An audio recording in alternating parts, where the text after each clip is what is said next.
Good morning all of you. Welcome to free thinker motive. आज के इस video में हम सीडीएस 2020 में जो पहला एग्जाम हुआ था उसके क्वेश्चनों को सॉल्व करेंगे। इससे पिछले वीडियो में हम इसी क्वेश्चन के 60 नंबर क्वेश्चन तक सॉल्व किए थे। बचे हुए क्वेश्चनों को हम इस वीडियो में सॉल्व करेंगे। चैनल पर आप नए हैं तो चैनल को सब्सक्राइब करें। क्वेश्चन है, निम्नलिखित में से कौन सा एक युग्म सही सुमेलित नहीं है? ऑप्शन ए है कडप्पाकर पथरीली बंजर भूमि, बी है नानकेनी आर्द्र भूमि, सी है पनकेई शुष्क भूमि, डी है टोटाकल उद्यान भूमि। इसका राइट आंसर होगा ऑप्शन ए कडप्पाकर पथरीली बंजर भूमि जो है यह सही सुमेलित नहीं है। कडप्पा क्रम की चट्टानें अवसादी चट्टानें हैं क्योंकि इनका निर्माण धारवाड़ क्रम की चट्टानों के अपर्दन व निक्षेपण से हुआ है। आंध्र प्रदेश के कडप्पा जिले में इस क्रम की चट्टानें अर्धवृत्ताकार क्षेत्र में विस्तृत रूप से पाई जाती है, इसलिए इनका नाम कडप्पा रखा गया है। ये चट्टानें बलुआ पत्थर, चूना पत्थर, एस्बेस्टस और संगमरमर की चट्टानों के लिए प्रसिद्ध है। कडप्पा चट्टानें राज्य में भी पाई जाती है। नेक्स्ट क्वेश्चन है, निम्नलिखित में से कौन से शासक मातृनामों माता के नाम से प्राप्त किए गए नाम से पहचाने जाते हैं? ऑप्शन ए है पावा के मल, ऑप्शन बी है मिथिला के विदे, ऑप्शन सी है योद्धे, ऑप्शन डी है सातवाहन। इसका राइट आंसर होगा ऑप्शन डी सातवाहन। सातवाहन शासक मातृनामों के नाम से पहचाने जाते हैं। सातवाहन वंश भारत का प्राचीन राजवंश था जिसने केंद्रीय दक्षिण भारत पर शासन किया था। भारतीय इतिहास में यह राजवंश आंध्र वंश के नाम से भी विख्यात है। सातवाहन वंश का प्रारंभिक राजा शिमुख था। इस वंश के राजाओं ने विदेशी आक्रमणकारियों से जमकर संघर्ष किया था। इन राजाओं ने शक आक्रांताओं को सहजता से भारत में पैर नहीं जमाने दिया। नेक्स्ट क्वेश्चन है, पंचतंत्र के प्रसिद्ध मूल पाठ के बारे में निम्नलिखित में से कौन सा कथन सही है? ऑप्शन ए है यह एक दार्शनिक मूल पाठ है जो समय के बाद विवादों का प्रतिबिंबिक है और प्रतिस्पर्धी दृष्टिकोणों का खंडन करता है। ऑप्शन बी है यह भाषा विज्ञान में घोषित किया गया एक मूल पाठ है जो औपचारिक विज्ञान के रूप में है। ऑप्शन सी है यह प्राकृतिक विज्ञान के विभिन्न क्षेत्रों में विकास पर विचार करता हुआ मूल पाठ है। ऑप्शन डी है यह दृष्टांतों के माध्यम से दर्शाया गया एक मूल पाठ है कि क्या करना चाहिए और क्या नहीं करना चाहिए। इसका राइट आंसर होगा ऑप्शन डी, यह दृष्टांतों के माध्यम से दर्शाया गया एक मूल पाठ है कि क्या करना चाहिए और क्या नहीं करना चाहिए। पंचतंत्र की कहानियां बहुत जीवंत है। इसमें लोक व्यवहार को बहुत सरल तरीके से समझाया गया है। बहुत लोग इस पुस्तक को नेतृत्व क्षमता विकसित करने का सशक्त माध्यम मानते हैं। इस पुस्तक की महत्ता इसी से प्रतिपादित होती है कि उनका विश्व की लगभग हर भाषा में अनुवाद हो चुका है। संस्कृत नीति कथाओं में पंचतंत्र का पहला स्थान माना जाता है। इस ग्रंथ के रचयिता पंडित विष्णु शर्मा थे। नेक्स्ट क्वेश्चन है, पादप और जंतु फैलाव को प्रभावित करने वाले भू आकृतिक कारक हैं। ऑप्शन ए है केवल ढाल कोण और उभार, ऑप्शन बी है ढाल आकृति और आपेक्षिक उभार, ऑप्शन सी है ढाल कोण ढाल आकृति और उभार, ऑप्शन डी है ढाल कोण ढाल आकृति और आपेक्षिक उभार। इसका राइट आंसर होगा ऑप्शन डी, ढाल कोण ढाल आकृति और आपेक्षिक उभार। पादप और जंतु फैलाव को प्रभावित करने वाले भू आकृतिक कारक ढाल कोण ढाल आकृति और आपेक्षिक उभार है। इन क्षेत्रों में पादप और जंतु की वृद्धि करने के लिए आवश्यक तत्वों का अभाव होता है, जैसे ऊंचाई के साथ बढ़ने पर जल तथा ऑक्सीजन की कमी होने लगती है जो पादप और जंतु की वृद्धि को प्रभावित करती है।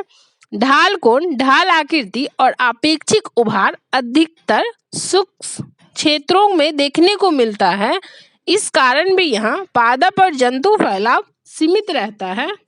क्वेश्चन है, शहरों के निम्नलिखित में से किस समूह में दृढ़ पर्णी उसके प्राकृतिक वनस्पति आच्छादन के रूप में नहीं है?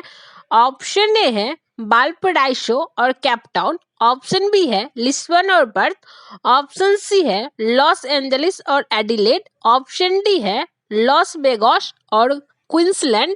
इसका राइट आंसर होगा ऑप्शन डी लॉस वेगास और क्वींसलैंड। दृढ़ पर्णी एक प्रकार की वनस्पति है जिसमें पत्तियां कठोर, छोटा, तने के साथ पत्तियों के बीच की दूरी और पत्ती अभिविन्यास समांतर या तिरछे होते हैं, जिनकी विशिष्ट स्थिति सूर्य के संपूर्ण प्रकाश को ग्रहण करती है। दृढ़ पर्णी वनस्पति दुनिया के कई हिस्सों में पाई जाती है, जैसे ऑस्ट्रेलिया के पश्चिमी पर्थ क्षेत्र तथा पूर्वी क्षेत्र, सिडनी और ऑस्ट्रेलिया के दक्षिणी एडिलेड क्षेत्र में ये वनस्पति भूमध्यसागरीय जंगलों, भूमध्यसागरीय बेसिन, अमेरिका के कैलिफोर्निया क्षेत्र को भी आच्छादित करती है। दृढ़ पर्णी लॉस वेगास और क्वींसलैंड में प्राकृतिक वनस्पति आच्छादन के रूप में नहीं है। नेक्स्ट क्वेश्चन है, निम्नलिखित में से कौन सी उष्ण समुद्री धाराएं हैं? ऑप्शन ए है कुरोशियो और कैलिफोर्निया धारा, ऑप्शन बी है उत्तरी अटलांटिक अब्बा और ब्राजील धारा, ऑप्शन सी है केनेरिस और वेनेजुएला की धारा, ऑप्शन डी है पश्चिमी पवन अब्बा और फॉकलैंड की धारा। इसका राइट आंसर होगा ऑप्शन बी उत्तरी अटलांटिक अब्बा और ब्राजील धारा। उत्तरी अटलांटिक अब्बा और ब्राजील धारा उष्ण समुद्री धाराएं हैं। जब महासागरों के जल की बहुत बड़ी मात्रा एक निश्चित दिशा में लंबी दूरी तक समान गति से चलने लगती है तो उसे महासागरीय धाराएं कहते हैं। सामान्यतः दो प्रकार की महासागरीय धाराएं हैं, गर्म जल धाराएं और ठंडी जल धाराएं। गर्म जल धाराएं वे धाराएं हैं जो निम्न उष्णकटिबंधीय अक्षांशों से उष्ण शीतोष्ण एवं उपध्रुवीय अक्षांशों की ओर बहती है। ठंडी जल धाराएं वे हैं जो उच्च अक्षांशों से नीचे की ओर बहती है। क्वेश्चन है, भारत में कितने राज्यों संघ राज्य क्षेत्रों की 2 से अधिक अंतर्राष्ट्रीय सीमाएं हैं? ऑप्शन ए है 1, ऑप्शन बी है 2, ऑप्शन सी है 3, ऑप्शन डी है 4। इसका राइट आंसर होगा ऑप्शन डी 4। भारत के 4 राज्य संघ राज्य क्षेत्र की 2 से अधिक अंतर्राष्ट्रीय सीमाएं हैं, जिसमें सिक्किम, अरुणाचल प्रदेश, जम्मू कश्मीर और पश्चिम बंगाल शामिल है। सिक्किम भूटान, नेपाल तथा चीन से अपनी सीमा साझा करती है। अरुणाचल प्रदेश भूटान, चीन तथा म्यांमार से अपनी सीमा साझा करती है। जम्मू कश्मीर पाकिस्तान, अफगानिस्तान तथा चीन से अपनी सीमा साझा करती है। वर्तमान में लद्दाख केंद्र शासित प्रदेश चीन के साथ सीमा साझा करता है। पश्चिम बंगाल, नेपाल, भूटान तथा बांग्लादेश अपनी सीमा साझा करते हैं। नेक्स्ट क्वेश्चन है, हैडली सेल तापीय परिचलन में वायु ऊपर उठती है और अंततः कहां पर नीचे आती है? ऑप्शन ए है अंत उष्णकटिबंधीय अभिसरण क्षेत्र, ऑप्शन बी है डोलड्रम, ऑप्शन सी है उपोष्ण उच्च दाब सेल, ऑप्शन डी है भूमध्य रेखीय द्रोणिका। इसका राइट आंसर होगा ऑप्शन सी उपोष्ण उच्च दाब सेल। हैडली सेल एक वैश्विक पैमाने पर उष्णकटिबंधीय वायुमंडलीय परिसंचरण है जो भूमध्य रेखा के पास ऊपर उठती की विशेषता है, जो पृथ्वी की सतह से 10 से 15 किलोमीटर की ऊंचाई पर बहती है। ये हवाएं उपोष्ण उच्च दाब क्षेत्र में नीचे उतरती है, क्योंकि इन क्षेत्रों में आने पर इन हवाओं का तापमान कम हो जाता है। नेक्स्ट क्वेश्चन है, निम्नलिखित में से किस मृदा में जैविक पदार्थ की अत्यधिक मात्रा पाई जाती है? ऑप्शन ए है वर्टिसॉल, ऑप्शन बी है हिस्टोसॉल, ऑप्शन सी है जेलीसॉल, ऑप्शन डी है स्पैडोसॉल। इसका राइट आंसर होगा ऑप्शन बी हिस्टोसॉल। हिस्टोसॉल में जैविक पदार्थ की अत्यधिक मात्रा पाई जाती है। जैविक पदार्थों की अधिकता होने के कारण इस मिट्टी की उत्पादकता अधिक होती है। इस मिट्टी का निर्माण कार्बनिक पदार्थों के अपघटन से कई वर्षों में होता है।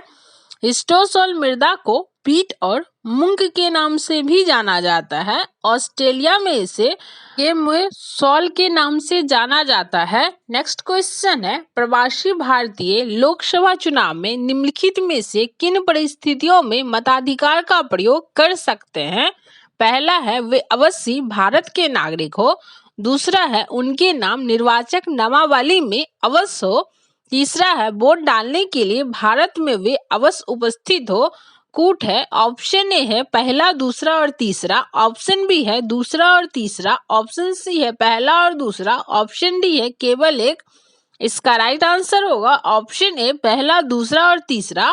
प्रवासी भारतीय वे भारतीय होते हैं जो भारत छोड़कर विश्व के दूसरे देशों में जा बसे हैं। प्रवासी भारतीय विदेशों की आर्थिक और राजनीतिक दशा का भी निर्धारण करते हैं। प्रवासी भारतीय निम्नलिखित परिस्थितियों में भारत की लोकसभा में मताधिकार का प्रयोग कर सकते हैं।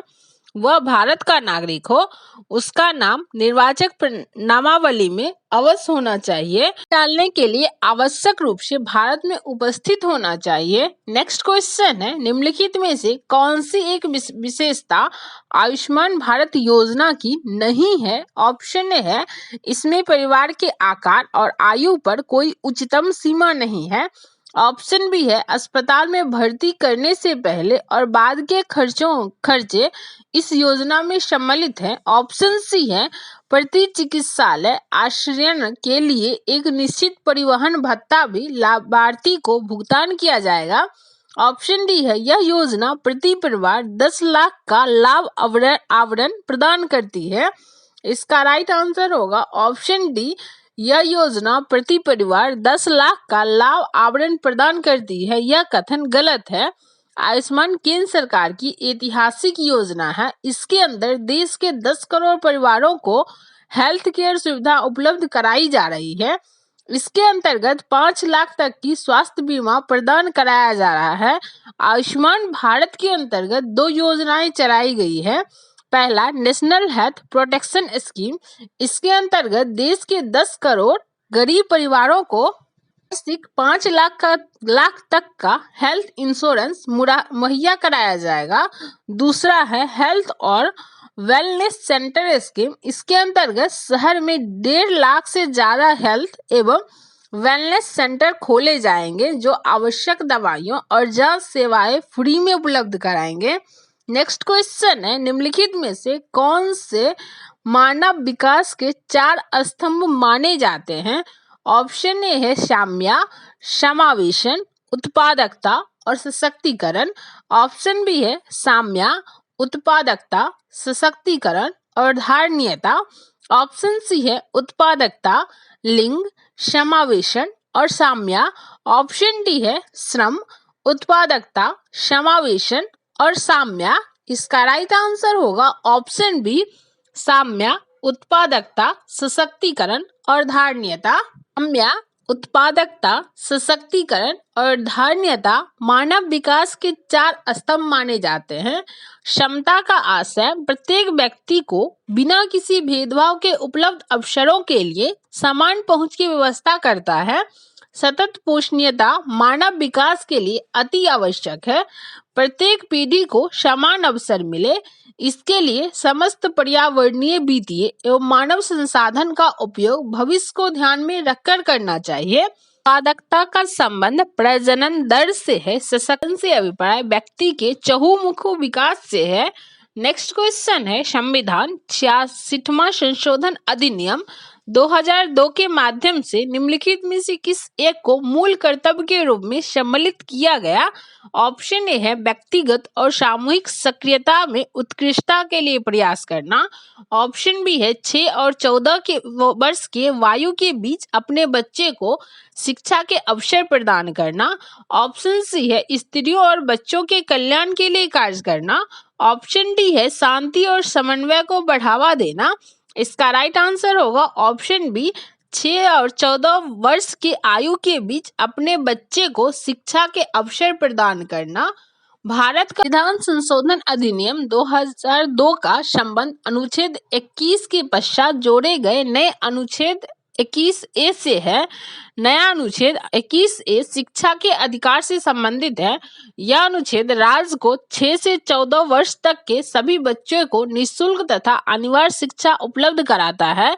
इस संशोधन में संविधान के अनुच्छेद 45 और 51A में भी संशोधन किया गया। अनुच्छेद 45 के अनुसार राज्य को तब तक सभी बच्चों की शुरुआती देखभाल और शिक्षा और व्यवस्था करने के लिए प्रयास करना होगा जब तक कि वह 6 साल की आयु का नहीं हो जाता। संविधान के अनुच्छेद 51 क में संशोधन करके जे के बाद नया अनुच्छेद 51 के जोड़ा गया। इसमें 6 वर्ष से 14 वर्ष तक के आयु के बच्चे के माता पिता अथवा संरक्षक को अपने इस बच्चे को शिक्षा दिलाने के लिए अवसर उपलब्ध कराने का प्रावधान है। नेक्स्ट क्वेश्चन है, भारत के संविधान का निम्नलिखित में से कौन सा अनुच्छेद दोहरे खतरे से किसी व्यक्ति की रक्षा करता है? ऑप्शन ए है अनुच्छेद 20, ऑप्शन बी है अनुच्छेद 21, ऑप्शन सी है अनुच्छेद 22, ऑप्शन डी है अनुच्छेद 23। इसका राइट आंसर होगा ऑप्शन ए अनुच्छेद 20। भारत के संविधान का अनुच्छेद 20 दोहरे खतरे से किसी व्यक्ति की रक्षा करता है। इसके अंतर्गत किसी व्यक्ति को एक ही अपराध के लिए एक बार से अधिक अभियोजित और दंडित नहीं किया जाएगा। इस अनुच्छेद के अन्य प्रावधान निम्नलिखित है। किसी अपराध के लिए अभियुक्त किसी व्यक्ति को स्वयं अपने विरुद्ध साक्षी होने के लिए बाध्य नहीं किया जाएगा। किसी व्यक्ति को अपराध के लिए तब तक सिद्ध दोष नहीं ठहराया जाएगा जब तक कि उसने ऐसा कोई कार्य करने के समय जो अपराध के रूप में आरोपित है किसी प्रवृत्ति विधि का अतिक्रमण नहीं किया हो। नेक्स्ट क्वेश्चन है, भारत में पाषाण युग के बारे में निम्नलिखित कथनों पर विचार कीजिए। पहला है, विभिन्न युगों को पत्थर के औजारों के प्रकार और शिल्प ज्ञान के आधार पर पहचाना जाता है। दूसरा है, विभिन्न युगों के अंतर औजारों के प्रकार और शिल्प विज्ञान में कोई क्षेत्रीय विभिन्नता नहीं है। तीसरा है, विभिन्न युगों की पाषाण युग संस्कृति पूरे उपमहाद्वीप में एक अमिश्रित एक रेखीय ढंग से एक समान विकसित हुई। उपरोक्त में से कौन सा कथन सही है?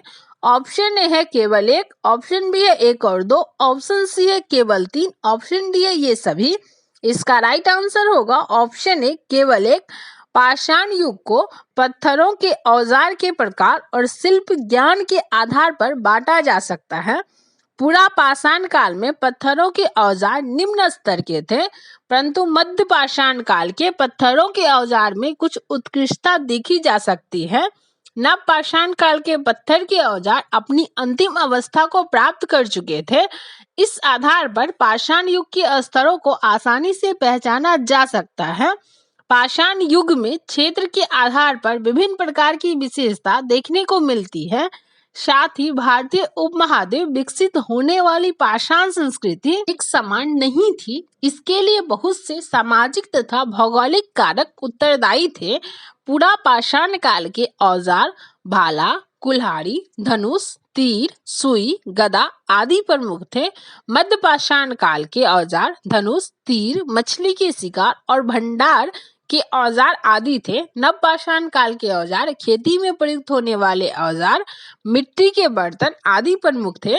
नेक्स्ट क्वेश्चन है, निम्नलिखित में से किस निर्माणी स्थल से चूना पत्थर और चट फलक ढेर उत्पन्न किए जाते थे और सिंध में विभिन्न हड़प्पा बस्तियों में भेजे जाते थे? ऑप्शन है सुकुर और रोहड़ी पहाड़ियां, ऑप्शन बी है राजस्थान में खेतरी, ऑप्शन सी है चगाई पहाड़ियां, ऑप्शन डी है बलूचिस्तान की पहाड़ियां। इसका राइट आंसर होगा ऑप्शन ए सुकुर और रोहड़ी पहाड़ियां। सुकुर वर्तमान पाकिस्तान के सिंध प्रांत का तीसरा सबसे बड़ा शहर है। यह सिंधु नदी के पश्चिमी किनारे पर स्थित है।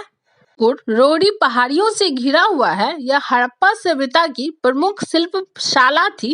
यहाँ से चूना पत्थर और चट फलक के ढेर उत्पन्न किए जाते थे तथा सिंध के विभिन्न हड़प्पा बस्तियों में भेजे जाते थे। राजस्थान का खेतरी तांबा उत्पादन का महत्वपूर्ण केंद्र था। चगाई तथा बलूचिस्तान की पहाड़ियां शिल्प कला से संबंधित नहीं थी। नेक्स्ट क्वेश्चन है, कृति सियार उल मुत्ताखेरी जो प्लासी का युद्ध 1757 का वर्णन करती है किसके द्वारा लिखी गई है? ऑप्शन ए है सलावत जंग, ऑप्शन बी है कासिम खान, ऑप्शन सी है गुलाम हुसैन, ऑप्शन डी है राजा राम मोहन राय। इसका राइट आंसर होगा ऑप्शन सी गुलाम हुसैन। सियार उल मुताखेरीन नामक कृति के रचनाकार सैयद गुलाम हुसैन थे। इन्होंने इस पुस्तक में 1757 में लड़े गए प्लासी के युद्ध का वर्णन किया है। प्लासी का युद्ध अंग्रेजों के सेनापति रॉबर्ट क्लाइव एवं बंगाल के नवाब सिराजुद्दौला के बीच हुआ। इसमें नवाब अपने सेनापति मीर जाफर की धोखाधड़ी के कारण पराजित हुआ। अंग्रेज ने मीर जाफर को बंगाल का नवाब बनाया। सियार उल मुतखेरीन 3 खंडों में है। इसमें भारतीय इतिहास से संबंधित विभिन्न तथ्यों का वर्णन किया गया है। इस पुस्तक में मुगल शासन का पतन, मुर्शिदाबाद की निजामत, नवाबों के साथ अंग्रेजों के संबंध और ब्रिटिश प्रशासनिक प्रणाली का वर्णन है। नेक्स्ट क्वेश्चन है, कौन यह समझता था कि वर्ष 1936 में भारतीय साम्राज्य की सुरक्षा व शांति के लिए सन्निकट खतरा रूसी अभिकल्पना थी। ऑप्शन ए है लॉर्ड ऑकलैंड, ऑप्शन बी है लॉर्ड पामस्टन, ऑप्शन सी है लॉर्ड कैनिंग, ऑप्शन डी है अलेक्जेंडर वंस। इसका राइट आंसर होगा option B Lord Palmerston. Lord Palmerston एक ब्रिटिश राजनेता थे। इन्होंने वर्ष 1836 में ब्रिटिश विदेश सचिव रहते हुए कहा था कि भारतीय साम्राज्य की सुरक्षा और प्रशांति के लिए रूसी साम्राज्य को खतरा समझते थे।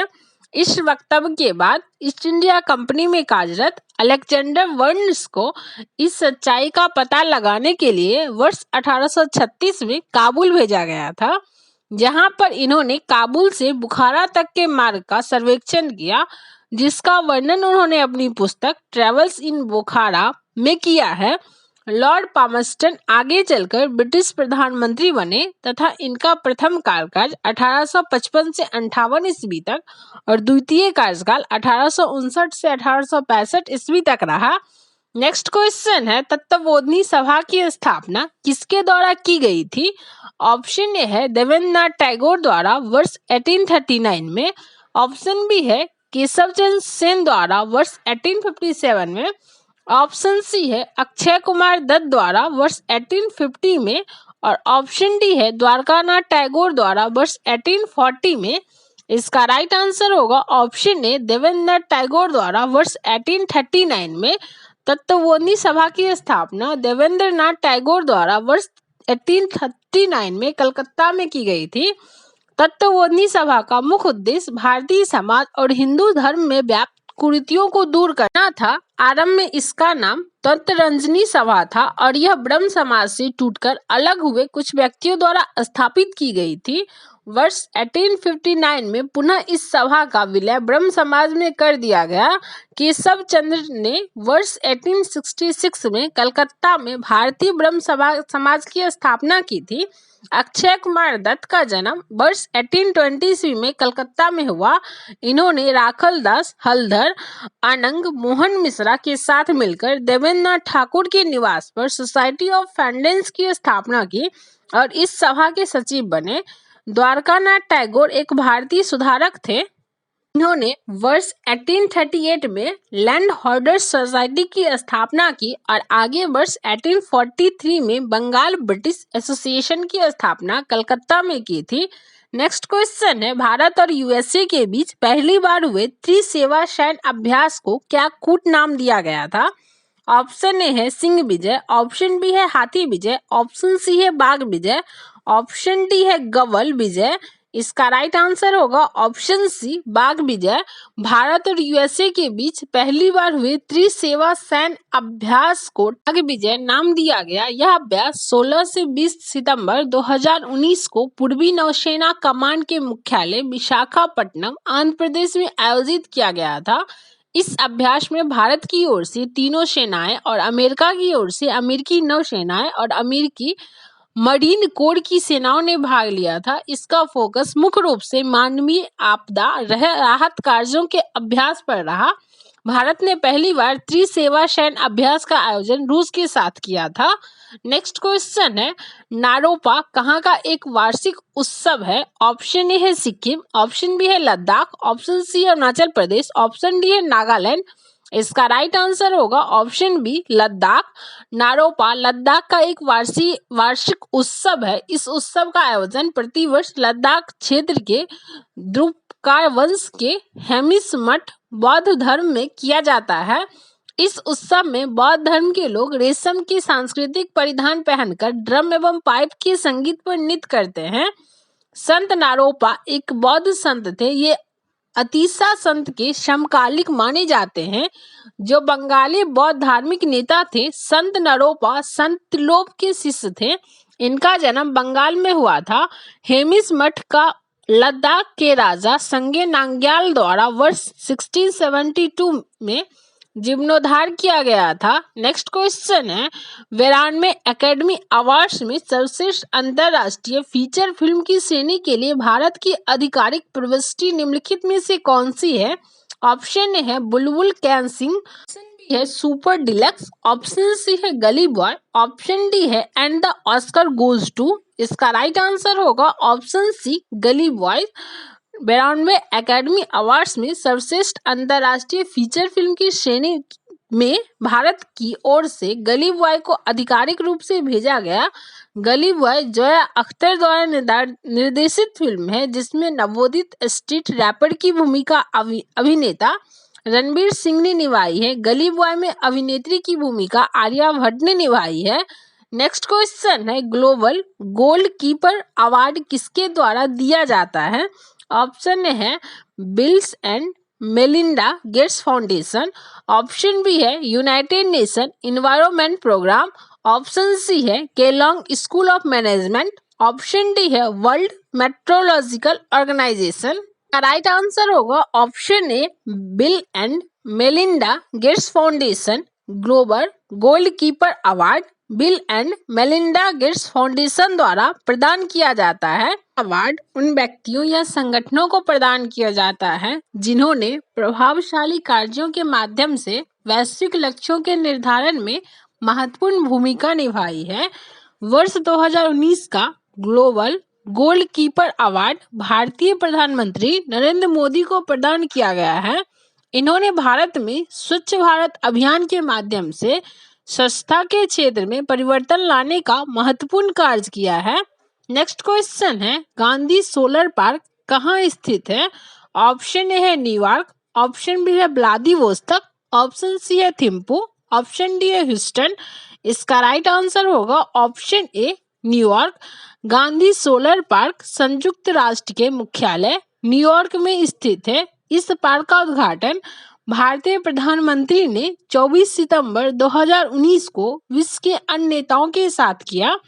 50 किलोवाट का गांधी सोलर पार्क संयुक्त राष्ट्र में अपनी तरह का पहला प्रतीकात्मक भारतीय प्रयास है, जो जलवायु परिवर्तन और जलवायु कार्यवाही पर भारत के प्रयास को रेखांकित करती है।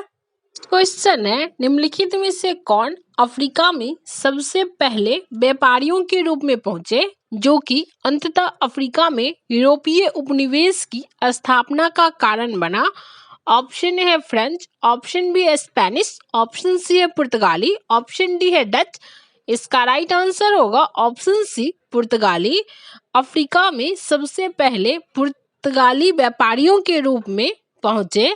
पुर्तगाली नाविक प्रिंस हेनरी द नेविगेटर को अफ्रीका को खोजने का श्रेय दिया जाता है। अफ्रीका की आधुनिक खोज के पूर्व इतिहासकार इसे अंधकारमय द्वीप मानते थे। 19वीं सदी में यूरोपीय यात्रियों और पुर्तगालियों ने अफ्रीका में यूरोपीय उपनिवेश की स्थापना की। स्पेन के निवासी क्रिस्टोफर कोलंबस ने 1492 ईस्वी में अमेरिका की खोज की। नेक्स्ट क्वेश्चन है, कॉलेज ऑफ मिलिट्री इंजीनियरिंग जो कि जवाहरलाल नेहरू यूनिवर्सिटी से संबंध है, कहाँ स्थित है? ऑप्शन ए है नई दिल्ली, ऑप्शन बी है देहरादून, ऑप्शन सी है नैनीताल, ऑप्शन डी है पुणे। इसका राइट आंसर होगा option D Pune. College of military engineering Pune में स्थित है। इसकी स्थापना वर्ष 1943 में की गई थी। यह महाविद्यालय जवाहरलाल नेहरू यूनिवर्सिटी से संबद्ध है।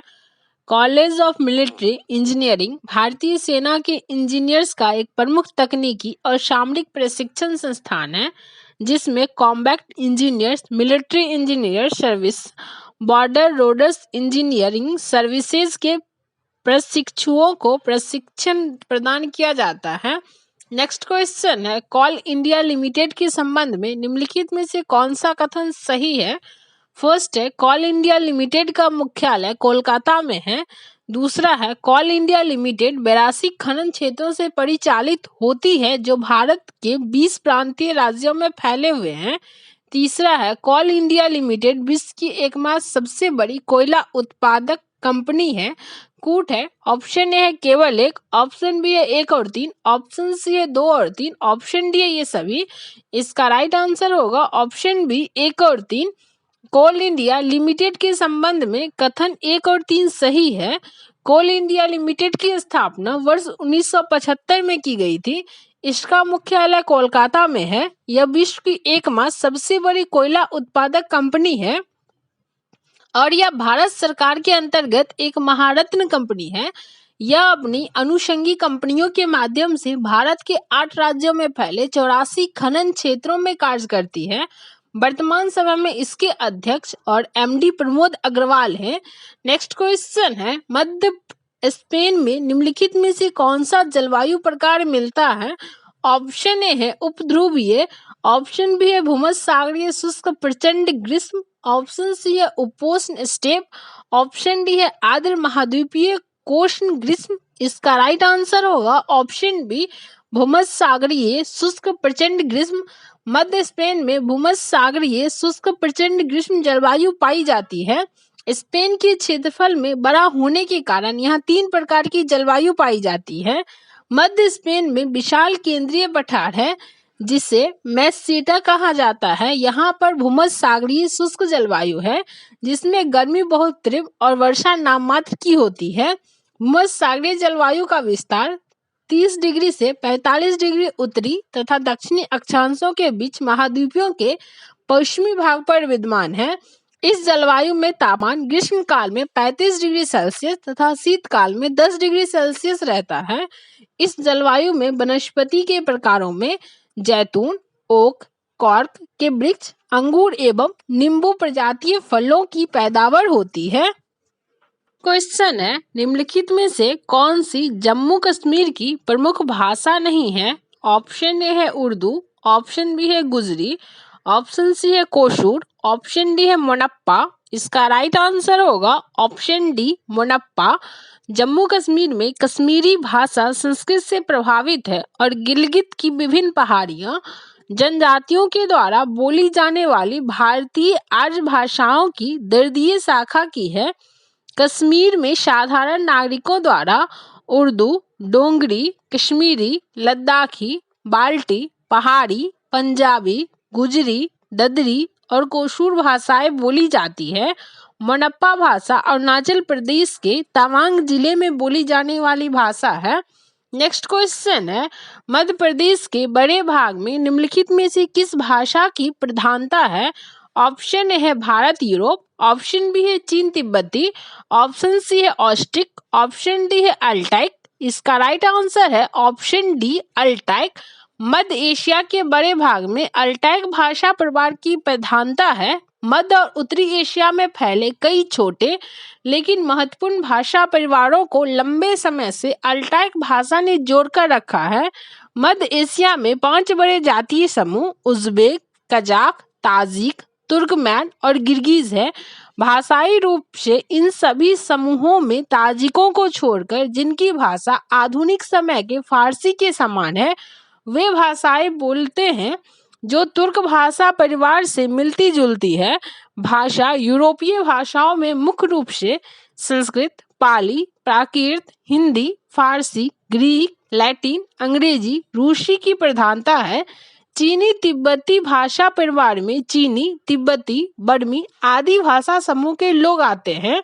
नेक्स्ट क्वेश्चन है, निम्नलिखित में से किस अनुच्छेद का समर्थन डॉक्टर वी.आर. अंबेडकर द्वारा इस तर्क पर किया गया था कि इसका प्रयोग अंतिम उपाय के अनुरूप में किया जाएगा? ऑप्शन ए है अनुच्छेद 352, ऑप्शन बी है अनुच्छेद 359, ऑप्शन सी है अनुच्छेद 356, ऑप्शन डी है अनुच्छेद 368।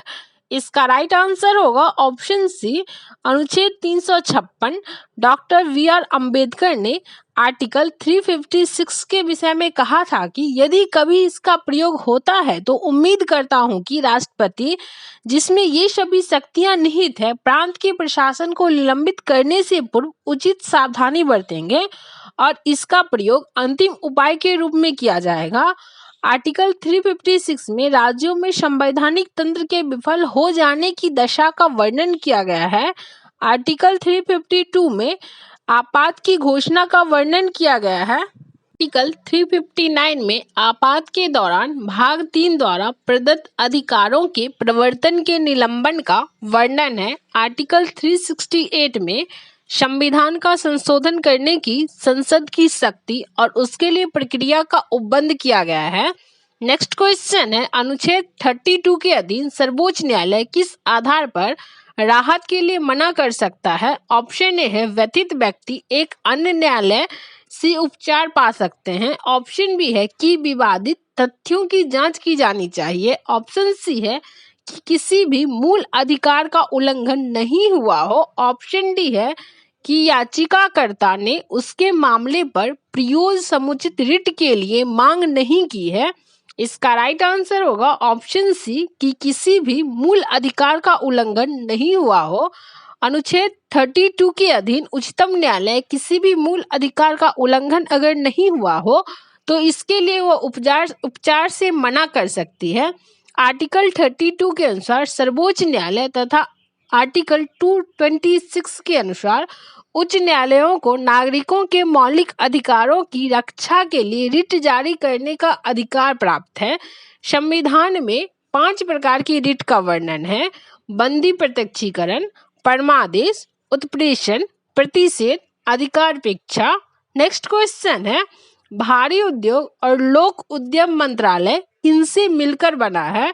ऑप्शन ए है भारी उद्योग विभाग एवं उद्योग और आंतरिक व्यापार संवर्धन विभाग, ऑप्शन बी है लोक उद्यम विभाग एवं उद्योग और आंतरिक व्यापार संवर्धन विभाग, ऑप्शन सी है वैज्ञानिक और औद्योगिक अनुसंधान विभाग एवं भारी उद्योग विभाग, ऑप्शन डी है भारी उद्योग विभाग एवं लोक उद्यम विभाग।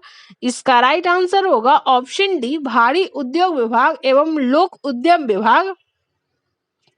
भारी उद्योग और लोक उद्यम मंत्रालय का निर्माण भारी उद्योग विभाग और लोक उद्यम विभाग को संयुक्त करके किया गया है। भारी उद्योग और लोक उद्यम मंत्रालय भारत सरकार का एक मंत्रालय है जिसमें 48 केंद्रीय सार्वजनिक क्षेत्र के उद्यमों की प्रशासन व्यवस्था और उनका बेहतर क्षमता उपयोग, उनके संसाधनों का रखरखाव सुचारू रूप से कार्यान्वित किया जाता है। नेक्स्ट क्वेश्चन है, भारत में पहला परिसीमन आयोग किस वर्ष गठित किया गया था? ऑप्शन ए है 1949, ऑप्शन बी है 1950, ऑप्शन सी है 1951, ऑप्शन डी है 1952। इसका राइट आंसर होगा ऑप्शन डी 1952। भारत में पहले परिसीमन आयोग का गठन वर्ष 1952 में किया गया था।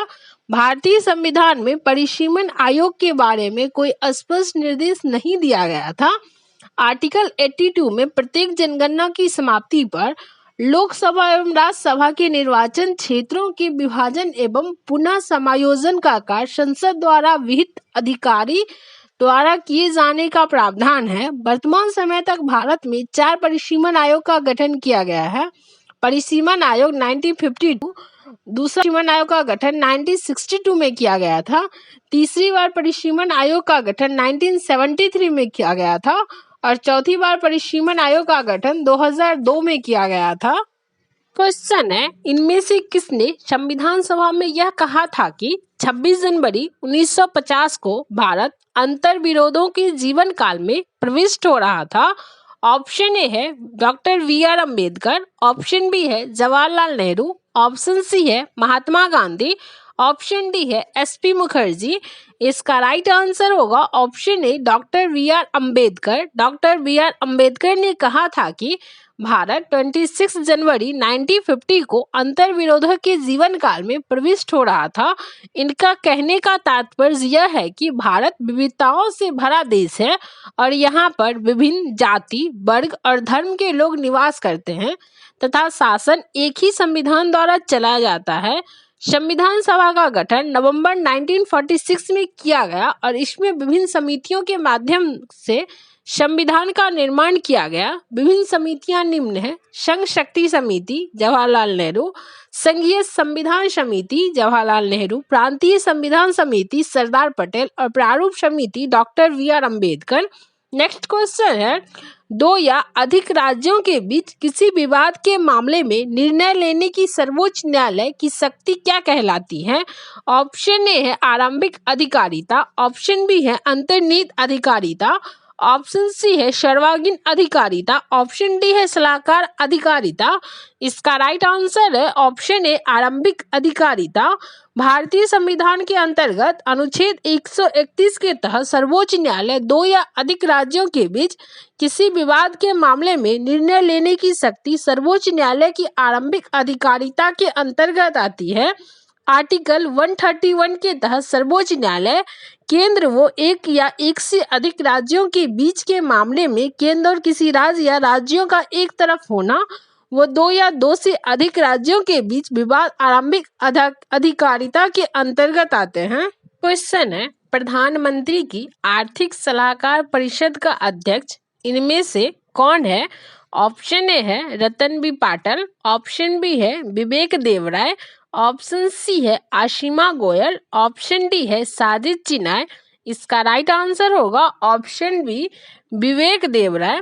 प्रधानमंत्री की आर्थिक सलाहकार परिषद के अध्यक्ष विवेक देवराय हैं। भारत सरकार द्वारा आर्थिक सलाहकार परिषद का गठन विशेष रूप से प्रधानमंत्री को आर्थिक सलाह देने के लिए किया गया है। यह एक गैर संवैधानिक, गैर अस्थायी और स्वतंत्र निकाय है।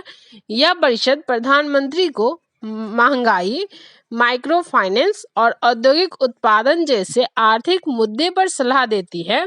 प्रधानमंत्री के आर्थिक सलाहकार परिषद के सदस्यों में रतन जी वाटल, डॉक्टर आशिमा गोयल, डॉक्टर साजिद जे चिनाय, डॉक्टर अनंत नागेश्वरम, नीलकंठ मिश्रा, नीलेश शाह आदि शामिल हैं। क्वेश्चन है, हिल्सा किस देश की राष्ट्रीय मछली है? ऑप्शन ए है पाकिस्तान, ऑप्शन बी है भारत, ऑप्शन सी है बांग्लादेश, ऑप्शन डी है नेपाल।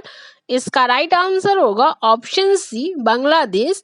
हिल्सा बांग्लादेश की राष्ट्रीय मछली है या बांग्लादेश की सर्वाधिक लोकप्रिय मछली है। इसके अतिरिक्त यह भारतीय राज्यों पश्चिम बंगाल, असम, त्रिपुरा आदि में भी अधिक लोकप्रिय है। बांग्लादेश हिल्सा विश्व का लगभग 75% उत्पादन करता है। नेक्स्ट क्वेश्चन है, भारतीय वायुसेना का विजयनगर एडवांस्ड लैंडिंग ग्राउंड जिसे हाल ही में फिर से शुरू किया गया था, कहाँ स्थित है? ऑप्शन ए है जम्मू कश्मीर, ऑप्शन बी है अरुणाचल प्रदेश, ऑप्शन सी है कर्नाटक, ऑप्शन डी है हिमाचल प्रदेश। इसका राइट आंसर होगा ऑप्शन बी अरुणाचल प्रदेश। भारतीय वायुसेना का Vijaynagar advance landing ground Arunachal Pradesh के चांगलांग जिले में शुरू किया गया है। यह भारतीय वायुसेना और भारतीय सेना द्वारा उन्नत 8वीं एडवांस लैंडिंग ग्राउंड है, जहां सितंबर 2019 में लड़ाकू जेट और बड़े परिवहन विमानों की लैंडिंग की शुरुआत की गई है। एडवांस लैंडिंग ग्राउंड से भारत अब आसानी से अपने सैनिकों, हथियारों और सैन्य साजो सामान को चीन सीमा तक पहुंचा सकेगा। इस हवाई पट्टी पर भारत का लड़ाकू विमान सुखोई 30 MKI भी लैंड कर सकता है। नेक्स्ट क्वेश्चन है, रुस्तम 2 जो हाल ही में कर्नाटक में दुर्घटनाग्रस्त हुआ था, क्या था? ऑप्शन ए है लड़ाकू विमान, ऑप्शन बी है हेलीकॉप्टर, ऑप्शन सी है परिवहन विमान, ऑप्शन डी है मानव रहित वायवीय वाहन। इसका राइट आंसर होगा ऑप्शन डी मानव रहित वायवीय वाहन। रुस्तम 2 एक मानव रहित वायवीय वाहन है। रुस्तम 2 डीआरडीओ द्वारा विकसित एक मध्यम ऊंचाई वाला मानव रहित लड़ाकू हवाई वाहन है। इसका प्रयोग भारतीय सेनाओं की तीनों सेना द्वारा किया जा सकता है। नवंबर 2016 में इसका सफल परीक्षण किया गया। इसका परीक्षण बेंगलुरु से करीब 200 किलोमीटर दूर चित्रदुर्ग के एरोनॉटिकल टेस्ट रेंज में किया जा गया था। यह विमान 24 घंटे तक उड़ान भर सकता है और देश के सशस्त्र बलों के लिए टोही मिशन का काम कर सकता है। क्वेश्चन है, प्रथम त्रिपक्षीय नौसैनिक अभ्यास जिसमें भारत, सिंगापुर और थाईलैंड शामिल थे, कहां पर हुआ था? ऑप्शन ए है पोर्ट ब्लेयर, ऑप्शन बी है चेन्नई, ऑप्शन सी है पणजी, ऑप्शन डी है कोची। इसका राइट आंसर होगा ऑप्शन ए पोर्ट ब्लेयर। प्रथम त्रिपक्षीय नौसैनिक अभ्यास जिसमें भारत, सिंगापुर और थाईलैंड शामिल थे, पोर्ट ब्लेयर में संपन्न हुआ। इस युद्धाभ्यास में सिंगापुर का गाइडेड मिसाइल जहाज RSN टेनासियस और थाईलैंड का गाइडेड मिसाइल जहाज हिलथाई मिजिस्ट्रिप क्रबुरी तथा भारत की तरफ से गाइडेड मिसाइल विध्वंसक जहाज रणबीर, मिसाइल क्षमता वाली जंगी जहाज कोरा, समुद्र में पेट्रोलिंग करने वाला जहाज सुकन्या तथा लॉन्ग रेंज समुद्री टोही विमान P-8I ने हिस्सा लिया। नेक्स्ट क्वेश्चन है, भारत में संघीय न्यायालय की रचना का समर्थन निम्नलिखित में से किस अधिनियम द्वारा किया गया था? ऑप्शन ए है भारत सरकार अधिनियम 1919, ऑप्शन बी है ली आयोग 1923, ऑप्शन सी है भारत सरकार अधिनियम 1935, ऑप्शन डी है भारत परिषद अधिनियम 1903। इसका राइट आंसर होगा ऑप्शन सी भारत सरकार अधिनियम 1935। भारत में संघीय न्यायालय के गठन का प्रावधान भारत सरकार अधिनियम 1935 में उल्लिखित है। इस अधिनियम में 321 अनुच्छेद और 10 अनुसूचियां थी। इस अधिनियम के द्वारा भारत में संघात्मक सरकार की स्थापना की गई और केंद्र और प्रांतों में शक्तियों के विभाजन के प्रावधान का उल्लेख है। इस अधिनियम को भारत का मिनी संविधान का दर्जा दिया गया है। भारतीय परिषद अधिनियम 1909 द्वारा केंद्रीय विधानसभा में अतिरिक्त सदस्यों की संख्या 16 से बढ़ाकर 60 कर दी गई। पार्लियामेंटो सुधार भी कहा जाता है। भारत सरकार अधिनियम 1919 द्वारा भारत में द्वैध शासन प्रणाली की स्थापना की गई। केंद्र में द्विसदनात्मक विधायिका की व्यवस्था की गई। ली आयोग 1923 द्वारा श्रेष्ठ भारतीय सार्वजनिक सेवाओं की जातीय संरचना पर विचार का कार्य किया गया। नेक्स्ट क्वेश्चन है, सेवा समिति की स्थापना इलाहाबाद में वर्ष 1914 में किसने की? ऑप्शन ए है हृदयनाथ कुंजरू, ऑप्शन बी है जीके गोखले, ऑप्शन सी है श्रीराम वाजपेयी, ऑप्शन डी है टीवी शपरू। इसका राइट आंसर होगा ऑप्शन ए हृदयनाथ कुंजरू। सेवा समिति की स्थापना वर्ष 1914 में हृदयनाथ कुंजरू द्वारा इलाहाबाद में की गई थी। इस समिति की स्थापना का उद्देश्य प्राकृतिक आपदाओं जैसे बाढ़ और शिक्षा का विकास, स्वच्छता, वंचितों की स्थिति में सुधार आदि सामाजिक कार्य को पूर्ण करना था। गोपाल कृष्ण गोखले ने वर्ष 1905 में भारत सेवा संघ की स्थापना की थी। नेक्स्ट क्वेश्चन है, दक्कन का हैदराबाद राज आधिकारिक रूप से भारतीय संघ में किस वर्ष सम्मिलित हुआ? है 1948, ऑप्शन बी है 1950, ऑप्शन सी है 1949, ऑप्शन डी है 1947। इसका राइट आंसर होगा ऑप्शन ए 1948। दक्कन का हैदराबाद राज वर्ष 1948 में आधिकारिक रूप से भारतीय संघ में सम्मिलित हुआ। हैदराबाद राज के विलय होने से पूर्व यहाँ पर करीब 2 सदियों से आसफ शाही वंश का राज था। हैदराबाद रियासत में 3 भाषाई क्षेत्र थे, तेलंगाना तेलुगु भाषी, महाराष्ट्र के मराठी भाषी और कर्नाटक के कन्नड़ भाषी क्षेत्र। इस रियासत की कुल आबादी 84% हिस्सा हिंदुओं का था। आजादी के बाद भारत में 50% से अधिक रियासतें थी जिनका विलय भारतीय संघ में किया गया। नेक्स्ट क्वेश्चन है, हंटर कमीशन 1882 जिसे भारत में शिक्षा की स्थिति का सर्वेक्षण करने के लिए निर्धारित किया गया था, उसने ऑप्शन ए है विश्वविद्यालय शिक्षा का विरोध किया, ऑप्शन बी है 1854 की विज्ञप्ति को रद्द किया, ऑप्शन सी है प्राथमिक शिक्षा पर अधिक बल देते हुए 1854 की विज्ञप्ति का समर्थन किया, ऑप्शन डी है शिक्षा में सहायता अनुदान प्रणाली की आलोचना की। इसका राइट आंसर होगा ऑप्शन सी, प्राथमिक शिक्षा पर अधिक बल देते हुए 1854 की विज्ञप्ति का समर्थन किया। हंटर कमीशन को भारत से प्राथमिक शिक्षा के विकास में किए गए प्रयासों के सर्वेक्षण के लिए गठित किया गया था। हंटर कमीशन की प्रमुख बातें निम्न थी: प्राथमिक शिक्षा व्यवहारिक हो, प्राथमिक शिक्षा देशी भाषा में हो, शैक्षिक रूप से पिछड़े क्षेत्रों में शिक्षा विभाग स्थापित हो, धार्मिक शिक्षा को प्रोत्साहन न दिया जाए, बालिकाओं के लिए सरल पाठ्यक्रम व निःशुल्क शिक्षा की व्यवस्था हो, अनुदान सहायता छात्र शिक्षक की संख्या वो आवश्यकता के अनुपात में दी जाए, देशी शिक्षा के पाठ्यक्रम को पूर्ववत चलने दिया जाए। नेक्स्ट क्वेश्चन है, पंचायतों के चुनावों से संबंधित सभी मामलों पर कानून बनाने की शक्ति किसके पास होती है? ऑप्शन ए है भारत की संसद, ऑप्शन बी है राज्य विधानमंडल, ऑप्शन सी है राज्य निर्वाचन आयोग, ऑप्शन डी है भारत निर्वाचन आयोग। इसका राइट आंसर होगा ऑप्शन बी, राज्य विधानमंडल। पंचायतों के चुनाव से संबंधित सभी मामलों पर कानून बनाने की शक्ति राज्य विधानमंडल के पास होती है। 73वें संविधान संशोधन अधिनियम 1990 द्वारा पंचायती राज को संविधान में शामिल किया गया। यह भारत के सभी राज्यों में जमीनी स्तर पर लोकतंत्र के निर्माण हेतु राज्य विधानसभाओं द्वारा स्थापित किया गया। इस अधिनियम द्वारा संविधान में एक नई अनुसूची को सम्मिलित किया गया। इसमें पंचायतों के 29 कार्यकारी विषयों का उल्लेख है। 2 अक्टूबर 1959 को राजस्थान के नागौर जिले में भारत में सर्वप्रथम पंचायती राज की शुरुआत की गई। नेक्स्ट क्वेश्चन है, भारत के संविधान की 11वीं अनुसूची किनके बीच शक्तियों को विभाजित करती है? ऑप्शन ए है संघ और राज्य विधानमंडल, ऑप्शन बी है राज्य विधानमंडल और पंचायत, ऑप्शन सी है नगर निगम और पंचायत, ऑप्शन डी है ग्राम सभा और पंचायत। इसका राइट आंसर होगा ऑप्शन बी, राज्य विधानमंडल और पंचायत। भारत के संविधान की 11वीं अनुसूची में राज्य विधानमंडल और पंचायतों के बीच शक्तियों के विभाजन का उपबंध किया गया है। पंचायतों के लिए नियमों का निर्माण राज्य विधानमंडलों द्वारा किया गया है। भारतीय संविधान की अनुसूची, प्रथम अनुसूची में भारतीय संघ, राज्यों एवं संघ शासित प्रदेशों का वर्णन है। द्वितीय अनुसूची में भारतीय राज्य व्यवस्था के विभिन्न पदाधिकारियों को प्राप्त होने वाले वेतन, भत्ते और पेंशन का उल्लेख किया गया है। तृतीय अनुसूची में इसमें पदाधिकारियों के पद ग्रहण के समय ली जाने वाली शपथ का वर्णन है। चौथी अनुसूची में राज्यसभा में विभिन्न राज्यों और संघ क्षेत्रों के प्रतिनिधित्व का वर्णन है। 5वीं अनुसूची में अनुसूचित क्षेत्रों, अनुसूचित जनजातियों के प्रशासन व नियंत्रण का वर्णन है।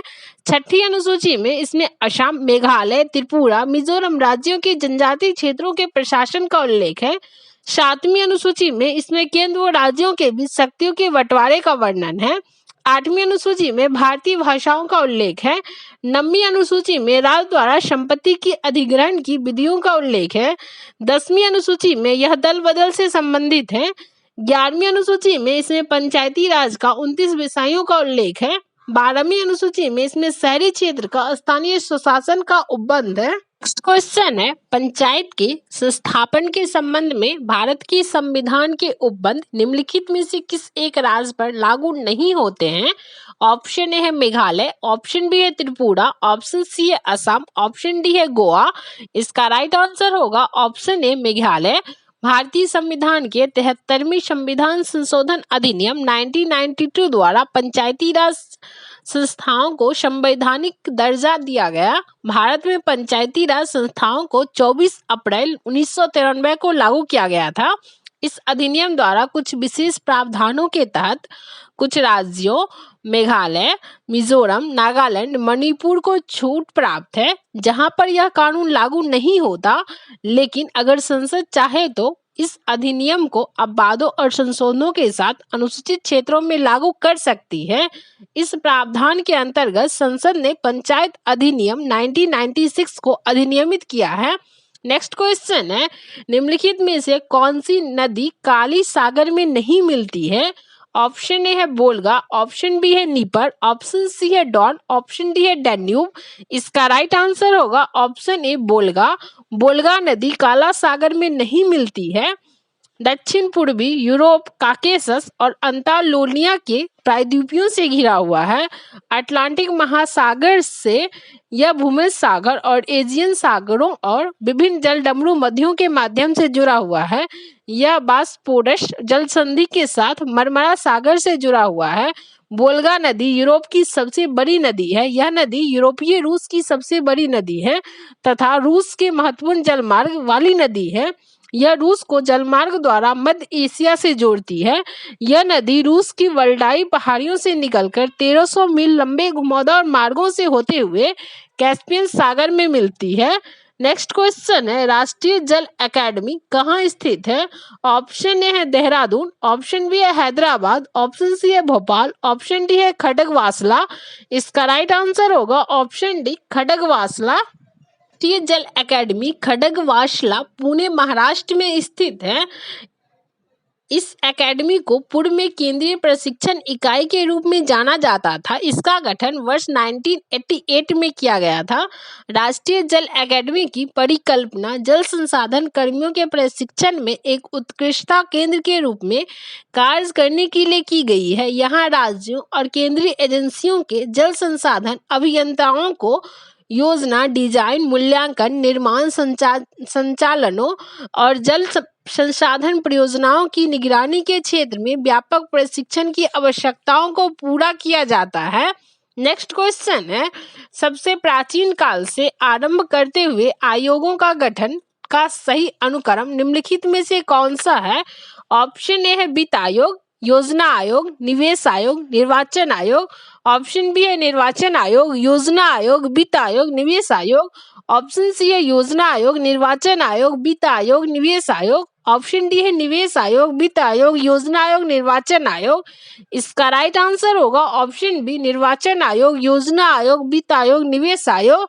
सबसे प्राचीन काल से आरंभ करते हुए आयोगों के गठन का सही क्रम है निर्वाचन आयोग 25 जनवरी 1950, योजना आयोग 15 मार्च 1950, वित्त आयोग 22 मार्च 1951 और निवेश आयोग दिसंबर 2004 गठन हुआ। निर्वाचन आयोग संविधान के आर्टिकल 324 के अनुसार संसद, राज्य विधानमंडलों, राष्ट्रपति व उपराष्ट्रपति के पदों के लिए संचालन, निर्देशन व नियंत्रण की जिम्मेदारी चुनाव आयोग की है। यह एक संवैधानिक संस्था है। योजना आयोग एक गैर संवैधानिक संस्था है। यह आर्थिक तथा सामाजिक विकास के लिए नियोजन का सर्वोच्च अंग था। इसे भारत सरकार द्वारा वर्ष 2015 में खत्म कर दिया गया। वित्त आयोग संविधान के अनुच्छेद 280 के अंतर्गत एक अर्ध न्यायिक निकाय के रूप में इसका गठन किया गया। यह संघ और राज्यों के बीच करों के शुद्ध आगमों का वितरण संबंधी सिद्धांत का निर्धारण करता है। निवेश आयोग का गठन भारत में निवेश को आकर्षित करने के लिए किया गया था। इसे वित्त मंत्रालय के अंतर्गत गठित किया गया था। नेक्स्ट क्वेश्चन है, बौद्धिक संपदा अधिकारों के संबंध में नीति निरूपण किसका दायित्व है? ऑप्शन ए है विधि एवं न्याय मंत्रालय, ऑप्शन बी है विज्ञान और प्रौद्योगिकी विभाग, ऑप्शन सी है उद्योग और आंतरिक व्यापार संवर्धन विभाग, ऑप्शन डी है मानव संसाधन विकास मंत्रालय। इसका राइट आंसर होगा ऑप्शन सी उद्योग और आंतरिक व्यापार संवर्धन विभाग। बौद्धिक संपदा अधिकारों के संबंध में नीति निर्धारण का दायित्व उद्योग और आंतरिक व्यापार संवर्धन विभाग का है। यह विभाग वाणिज्य और उद्योग मंत्रालय के अंतर्गत एक विभाग है जो भारत में वस्तुओं के पेटेंट, डिजाइन, ट्रेडमार्क और भौगोलिक संकेतक के संबंध में नीति निर्माण के लिए उत्तरदायी है। बौद्धिक संपदा से अभिप्राय है नैतिक और वाणिज्यिक रूप में मूल्यवान बौद्धिक सृजन। बौद्धिक संपदा अधिकार एक निश्चित समय अवधि और एक निर्धारित भौगोलिक क्षेत्र के मद्देनजर दिए जाते हैं। क्वेश्चन है, स्वास्थ्य सेवा प्रणाली के आयुष समूह में हाल ही में निम्नलिखित में से किसे जोड़ा गया है? ऑप्शन ए है यूनानी, ऑप्शन बी है सिद्धा, ऑप्शन सी है शोवा रिगपा, ऑप्शन डी है रेकी। इसका राइट आंसर होगा ऑप्शन सी शोवा रिगपा। स्वास्थ्य सेवा प्रणाली के आयुष समूह में हाल ही में शोवा रिगपा को इसके अंतर्गत जोड़ा गया है। शोवा रिगपा एक पारंपरिक चिकित्सा पद्धति है जो भारत के हिमालय क्षेत्र में प्रचलित है। इस चिकित्सा पद्धति का उद्भव तिब्बत में हुआ था और अभी यह पद्धति भारत सहित नेपाल, भूटान, मंगोलिया और रूस में भी प्रचलित है। शोआ रिगपा को भारत सरकार के आयुष मंत्रालय द्वारा नवंबर 2019 में आयुष चिकित्सा पद्धति में शामिल किया गया और इसके विकास के लिए नेशनल शोआ रिगपा संस्थान की स्थापना लद्दाख में की जा रही है। आयुष चिकित्सा पद्धति के अंतर्गत आयुर्वेद, योग, प्राकृतिक चिकित्सा, यूनानी, सिद्ध, हेम्योपैथिक और शोआ रिगपा आदि हैं। नेक्स्ट क्वेश्चन है, संयुक्त राष्ट्र पर्यावरण कार्यक्रम के लिए भारत में निम्नलिखित में से किसे केंद्रक अभिकरण बनाया गया है? ऑप्शन ए है पर्यावरण, वन एवं जलवायु परिवर्तन मंत्रालय, ऑप्शन बी है विज्ञान और प्रौद्योगिकी मंत्रालय, ऑप्शन सी है पृथ्वी विज्ञान मंत्रालय, ऑप्शन डी है गृह मंत्रालय। इसका राइट आंसर होगा ऑप्शन पर्यावरण, वन एवं जलवायु परिवर्तन मंत्रालय। संयुक्त राष्ट्र पर्यावरण कार्यक्रम के लिए भारत में पर्यावरण, वन एवं जलवायु परिवर्तन मंत्रालय को केंद्रक अभिकरण बनाया गया है। संयुक्त राष्ट्र पर्यावरण कार्यक्रम संयुक्त राष्ट्र की पर्यावरण संबंधी गतिविधियों का नियंत्रण करता है। इसकी स्थापना जून 1972 में संयुक्त राष्ट्र मानव पर्यावरण सम्मेलन के परिणाम स्वरूप की गई है। इसका मुख्यालय नैरोबी, केन्या में स्थित है।